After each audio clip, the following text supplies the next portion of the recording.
The Grand Chamber of the Azurian Council fell silent as Commander Raiko Tanaka stepped forward. The assembled alien delegates shifted in their seats, their varied anatomies, from crystalline structures to gaseous forms contained in environmental suits, all oriented toward the human representative. This was humanity's formal introduction to the greater galactic community, but something felt wrong about the atmosphere. Raiko had expected curiosity, perhaps even excitement. Instead, she sensed fear. The nearest delegate, a luminescent being called a pristine, had actually dimmed their glow when she approached the podium. Their light patterns pulsed in what her xenobiology training suggested was extreme anxiety. Distinguished representatives, Raiko began, her voice steady despite her growing unease. On behalf of Earth and the human race, I extend greetings and gratitude for this historic opportunity to join the galactic community. A wave of what could only be described as nervous chittering spread through the chamber. The High Arbiter, an entity composed of intricate energy patterns suspended within a containment field, raised an appendage for silence. Commander Tanaka, the Arbiter's translated voice resonated through the chamber. We have reviewed the preliminary data about your species. There must be some mistake. Your biological and psychological profiles cannot be accurate. Raiko blinked, caught off guard. I assure you, Arbiter, all data provided is correct and verified by our best scientists. Then we face a grave situation. The Arbiter's energy patterns darkened. Your species routinely survives conditions that would kill most sentient beings. You continue functioning despite severe physical trauma. You willingly ingest compounds that would be classified as toxic by Council standards, and most disturbing of all, you appear to derive satisfaction from activities that cause physical exhaustion and pain. The chamber erupted in murmurs. Raiko fought back a smile as she realized what was happening. What humans considered normal was terrifying to these advanced species. Arbiter, she replied carefully, these traits evolved from Earth's challenging environment. They've helped us survive and thrive. They don't make us dangerous to others. A serpentine delegate rose, its iridescent scales rippling. We have footage of human children engaging in recreational activities that involve chasing each other until reaching respiratory distress, climbing heights without safety measures, and deliberately spinning until their equilibrium fails. What kind of species treats their young this way? Raiko had to bite her tongue to keep from laughing. They were talking about playing tag, climbing trees, and spinning in circles. These are natural behaviors that help our children develop. We have strong protective instincts toward our young and all vulnerable beings. That is perhaps most concerning of all. The Arbiter interjected. Your protective instincts manifest as extreme aggression. Historical records show humans fighting to death to protect unrelated young. You routinely risk your lives for other species you classify as pets. This level of violence in service of altruism is unprecedented. As the discussion continued, Raiko began to understand. Humanity's greatest strengths, their endurance, their protective nature, their ability to thrive in adversity, were being viewed as marks of a dangerous species. They weren't seeing the compassion that drove humans to help others, only the terrifying lengths humans would go to in service of that compassion. The revelation hit her. To these peaceful, advanced species, humans were the galactic equivalent of space orcs, brutally tough creatures driven by powerful emotions and capable of incredible feats of strength and endurance, even if that strength was usually in service of protecting others. Members of the Council, she said, drawing herself up to her full height. I understand your concerns, but I ask you to consider this. Every trait you fear is paired with a corresponding capacity for good. Our endurance lets us keep searching for lost children long after others would give up. Our adaptability helps us find solutions to problems others consider impossible. Our protective instincts drive us to defend the defenseless. The chamber grew quiet as she continued. Yes, we are strong. Yes, we can be fierce. But we channel these traits into creation, exploration, and protection. We don't seek violence, but we stand ready to defend those who cannot defend themselves." The Arbiter's energy patterns swirled thoughtfully. "You speak eloquently, Commander, but actions speak louder than words. Humanity will be watched closely. Show us that your space orc nature, as some delegates have begun calling it, truly serves the greater good." Raiko nodded, recognizing both the challenge and opportunity in those words. Humanity would prove itself not by hiding its strength, but by showing the galaxy that great power could be paired with great compassion. As she left the chamber that day, Raiko couldn't help but smile. Being seen as the galaxy's space orcs wasn't exactly the first impression they'd hoped to make, but perhaps it wasn't entirely a bad thing. Sometimes, after all, the galaxy needed protectors who weren't afraid to be strong. The incident at Proxima Station changed everything. 2 months after humanity joined the Galactic Council, the automated distress signal pierced through deep space.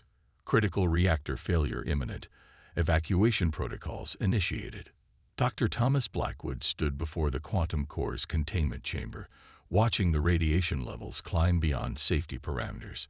The alien research team had already retreated to the designated safe zones. Their bodies simply couldn't handle the increasing radiation. The automated systems had failed, and someone needed to manually stabilize the reactor before it went critical. "This is madness, Doctor." Lead researcher Nixus's translucent form rippled with concern. The Etherian's gaseous body swirled anxiously within their containment suit. "The radiation levels are fatal. No living being can survive exposure that long." Thomas checked the readings again. The numbers were bad, far beyond what most species could tolerate. But humans were different. Their bodies could endure levels of radiation that would instantly kill most sentient species, not without consequences, but long enough to get the job done. "How long until critical failure?" 17 minutes, Nixus replied. "But even your legendary human resilience cannot." "It'll have to be enough," Thomas cut in, already removing his outer protective layer. The less bulk, the better he could work. "Evacuate the rest of the team. I'll handle this." What followed would be discussed in council chambers for years to come. Thomas worked through radiation levels that should have been instantly lethal, his hands steady even as his skin began to blister and his vision blurred.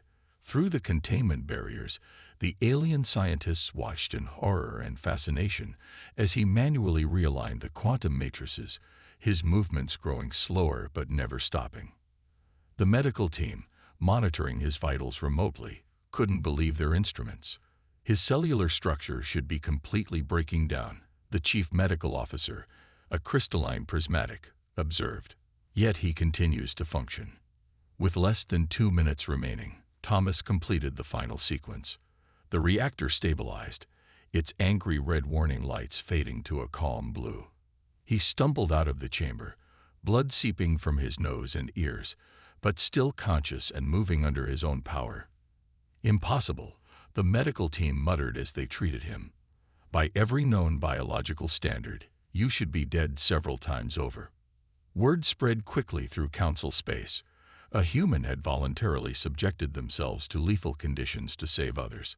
More stories emerged.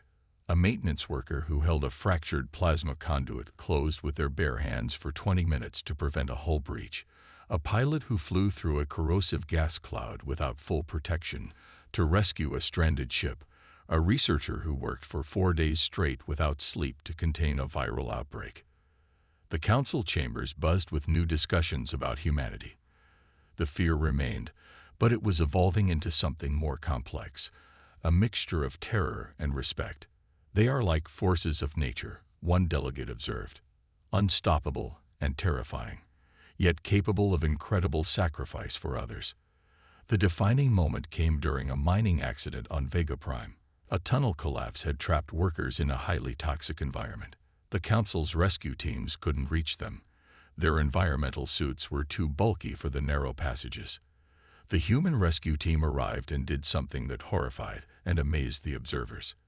They went in with minimal protection, crawling through poisonous gas and crushing pressure because their bodies could endure it.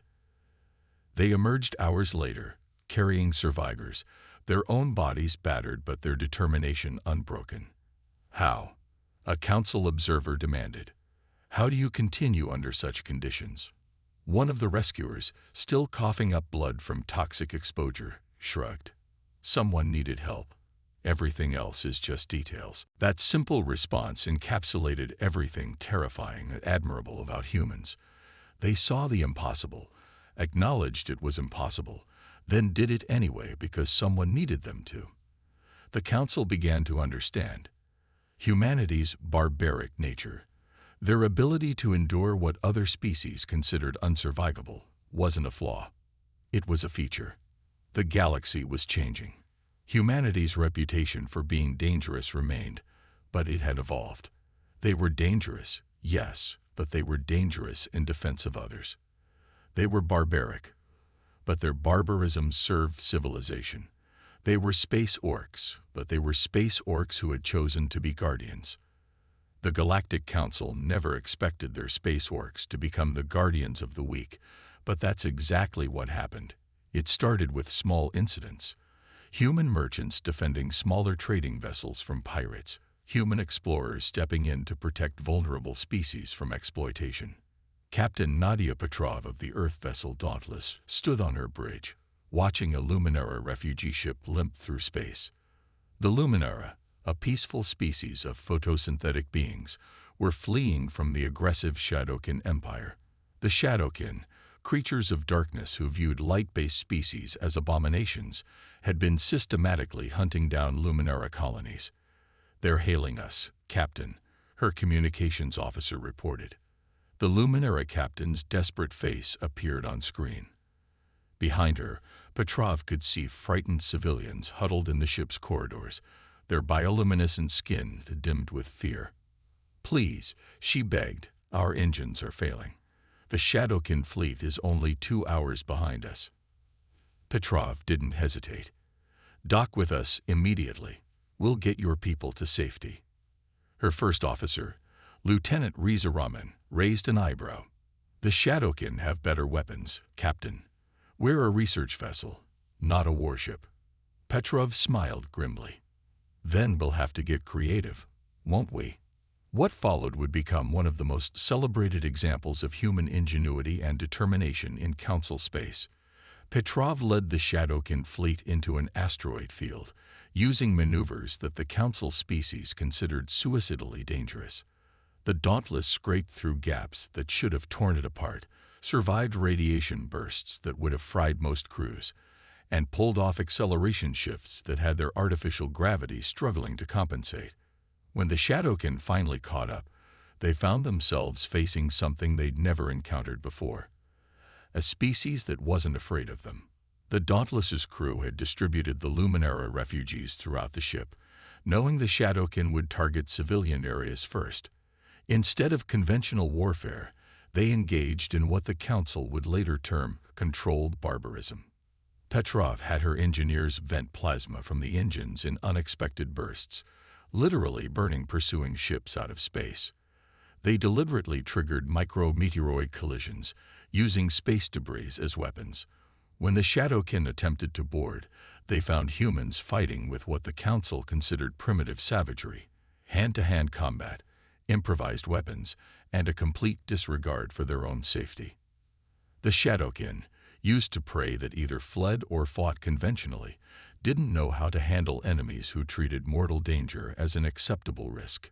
The humans' apparent immunity to fear and pain, combined with their protective rage over the refugees, made them seem like monsters to the Shadow Warriors.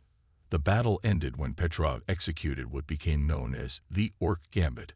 She piloted her ship directly into the Shadowkin flagship's path, engines burning well past safety limits, and played chicken with a vessel 3 times her size. The Shadowkin captain, unable to comprehend such insanity, swerved at the last moment, breaking his fleet's formation and allowing the Dauntless to slip past their lines. By the time they reached Council space, the Dauntless was barely holding together.